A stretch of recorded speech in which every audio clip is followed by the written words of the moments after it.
Кои отбори са стари? Стари отбори са Левски, Литекс и Славия.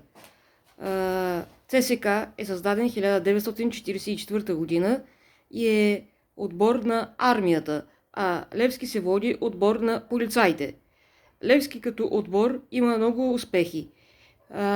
Велики футболисти в Левски са Гонзо, а в ЦСКА велики футболисти са Христо Стоичков. Нали така, Румка? Той вече колко години стана Стоичков? Отдавна не играе. Той е Трифон Иванов от кой отбор е? Беше от ЦСКА, преди това от Етър Велико Търново.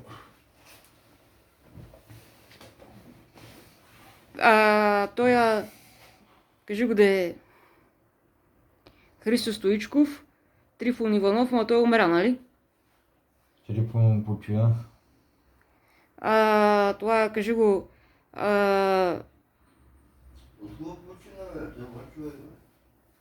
Трифон Иванов почина, не знам какво. Кажи го да е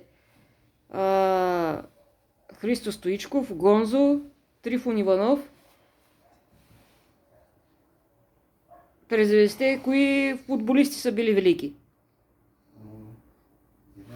Не помня вече.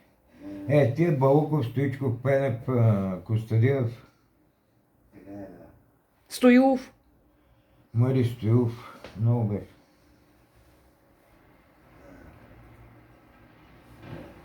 Значи България през 90-те години е била добра в българските отбори.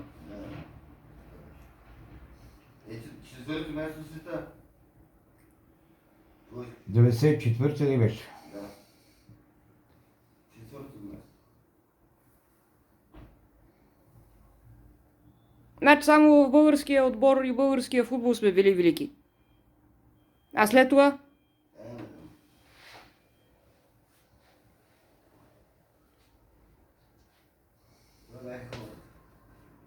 След това вече няма. Няма. Дай да звъна на сестра.